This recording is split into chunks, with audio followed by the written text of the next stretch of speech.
दोस्तों नमस्कार, स्वागत है आपका यूट्यूब चैनल एबी टेक में।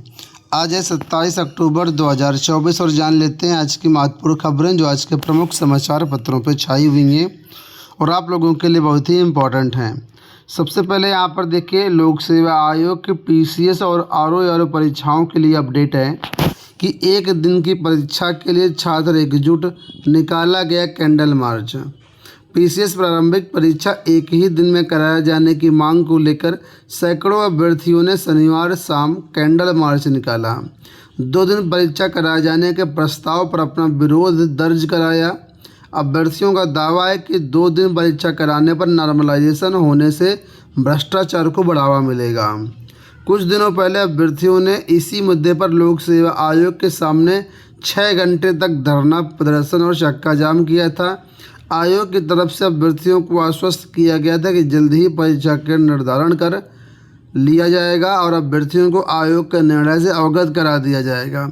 समय सीमा बीतने पर अभ्यर्थी शनिवार को कैंडल मार्च निकाले। तो कल की तस्वीरें हैं यहाँ पर, और छात्र पीसीएस और आरओ परीक्षा को लेकर के एक ही दिन परीक्षा कराए जाने की मांग कर रहे हैं। देखिए, 32 की उम्र में फॉर्म भरा, 45 के हो गए पर नहीं हो पाई भर्ती। महोबा के रहने वाले इंद्रपाल ने 32 वर्ष की उम्र में शासकीय माध्यमिक विद्यालयों में सहायक अध्यापक टीजीटी जीव विज्ञान के पदों पर भर्ती के लिए फॉर्म भरा था। इंद्रपाल अब 45 वर्ष के हो चुके हैं, उनकी शादी भी हो गई और उनके बच्चे अब स्कूल जाते हैं, लेकिन इंद्रपाल भर्ती पूरी होने के इंतजार में अब तक बेरोजगार हैं। इंद्रपाल तो उदाहरण मात्र हैं। टीजीटी जीव विज्ञान के 86 पदों पर भर्ती के लिए वर्ष 2011 में जब विज्ञापन आया था तो लगभग 1 लाख अभ्यर्थियों ने फॉर्म भरे थे। अभ्यर्थियों के लंबे संघर्ष के बाद 2016 में लिखित परीक्षा आयोजित की गई और माध्यमिक शिक्षा सेवा चयन बोर्ड ने 1 अगस्त 2023 को लिखित परीक्षा का परिणाम जारी किया। लिखित परीक्षा का परिणाम आने के बाद अभ्यर्थियों को तब बड़ा झटका लगा जब 86 की जगह केवल 35 सीटें ही बचीं। लिखित परीक्षा में सफल अभ्यर्थी जो है अब इंटरव्यू की राह देख रहे हैं। 13 वर्षों के बाद भी ये भर्ती अब तक पूरी नहीं हो पाई है। मामला हाईकोर्ट गया, मामला हाईकोर्ट से जब राहत मिली उसके बाद भी 1 साल बीत चुका है, अभी तक इंटरव्यू नहीं कराया जा सका है। अब नया शिक्षा सेवा आयोग जो है इंटरव्यू कराएगा। अब इसीलिए छात्र यहाँ पर प्रयास कर रहे हैं कि जल्द से जल्द इनका इंटरव्यू हो जाए, जल्द से जल्द ज्वाइनिंग हो जाए। तो नए शिक्षा सेवा चयन आयोग पर यह भर्ती को पूरा करने का ज़्यादा दबाव है। डीएलएड 2024 के लिए 3,25,000 छात्रों ने आवेदन किया है। प्राथमिक और उच्च प्राथमिक विद्यालयों में सहायक अध्यापक बनने के लिए अनिवार्य डीएलएड यानी पूर्व में बीटीसी इसको कहा जाता था। इसके 2,33,350 सीटों के लिए 3,25,440 अभ्यर्थियों ने आवेदन किया है। ऑनलाइन आवेदन, फीस, पंजीकरण, फाइनल प्रिंटआउट लेने की अंतिम तिथि शुक्रवार थी। उसके बाद जो डाटा आया है वो आपके सामने है कि 3,25,440 छात्रों ने अंतिम रूप से अपना आवेदन कंप्लीट कर लिया है। यहाँ पर देखिए, आज समाचार पत्रों में नोटिफिकेशन जारी किया गया है। लिखा, सीधी प्रवेश परीक्षा 2024 द्वारा आईटीबीपीएफ में सब इंस्पेक्टर, हेड कांस्टेबल और कांस्टेबल दूरसंचार के पदों पर भर्ती के लिए विंडो विज्ञापन। तो आईटीबीपीएफ में सब इंस्पेक्टर, हेड कांस्टेबल की भर्तियों के लिए यह विज्ञापन जारी किया गया है। लिखा है कि केवल ऑनलाइन मोड में आवेदन स्वीकार किए जाएंगे। 15 नवंबर से ये वेबसाइट प्रभावी होगी और 14 दिसंबर तक यहाँ पर फॉर्म भरे जाएंगे। इसमें पद देख लीजिए, सब इंस्पेक्टर दूरसंचार, कांस्टेबल दूरसंचार के पद हैं। अलग अलग यहाँ पर वैकेंसी दी गई है और यहाँ पर ये है आपके पास नोटिफिकेशन वेबसाइट है recruitment.itbpolice.nic.in। तो सारी जानकारी यहाँ पर जा कर के आप लोग ले लीजिए और इसमें अगर आप एलिजिबल हैं, आपको अच्छा लगता है तो आप इसमें आवेदन कर सकते हैं। 2 साल से लटकी 22,000 पदों पर भर्ती का रास्ता साफ। यूपीएससी में 2 साल से लटकी 22,791 भर्तियों का रास्ता साफ होने जा रहा है। इन पदों को भरने के लिए वर्ष 2022 और 2023 में विज्ञापन निकाले गए थे, लेकिन कार्मिक विभाग द्वारा भर्ती परीक्षाओं के नई नीति जारी होने के चलते परीक्षा कार्यक्रम जारी नहीं हो सका। बताया जा रहा है कि UPSSC नई नीति के आधार पर परीक्षा कराने के लिए एजेंसियों के चयन में जुटा हुआ है।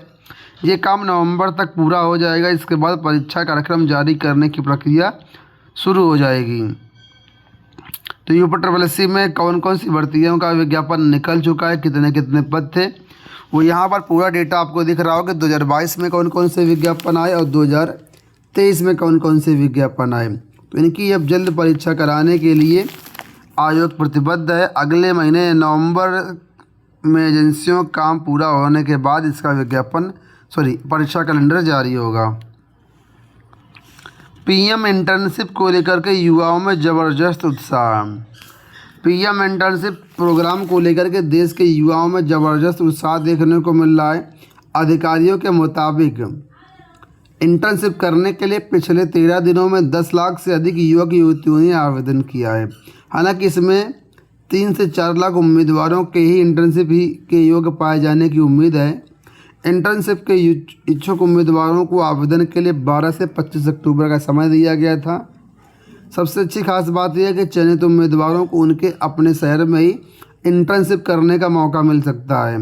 देश के 745 जिलों में कंपनियां इंटर्नशिप कराने जा रही हैं और इसमें देखिए लिखा हुआ है कि पहले बैच में कौन कौन सेक्टर दे रहा है, कितने उम्मीदवारों का मौका। तो यहाँ पर सेक्टरों के नाम दिए गए और कितने उम्मीदवार लेंगे उसके नाम दिए गए हैं।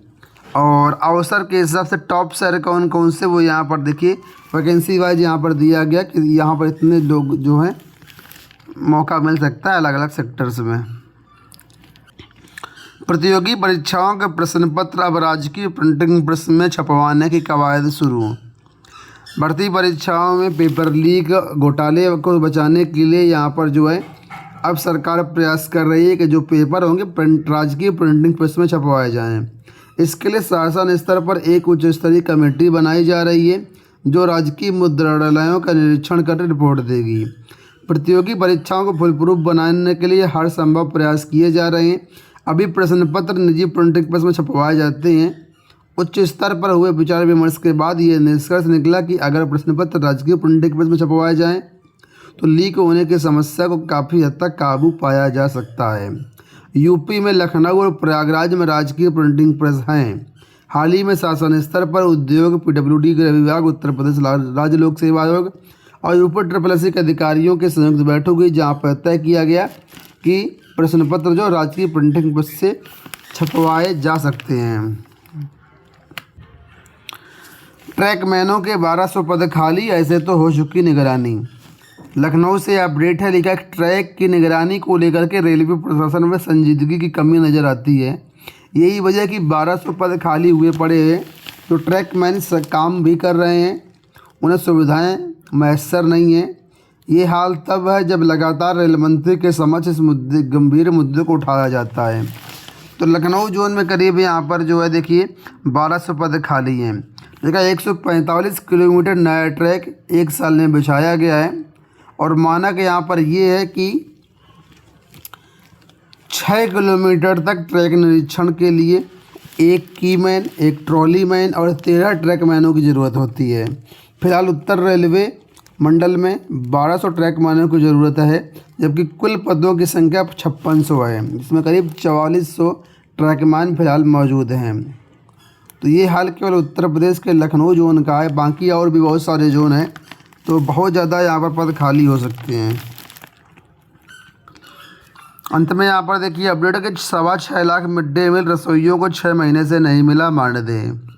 तो हाल ये बेचारों को 6 महीने से मानदेय नहीं मिला है, किस तरीके से काम कर रहे हैं।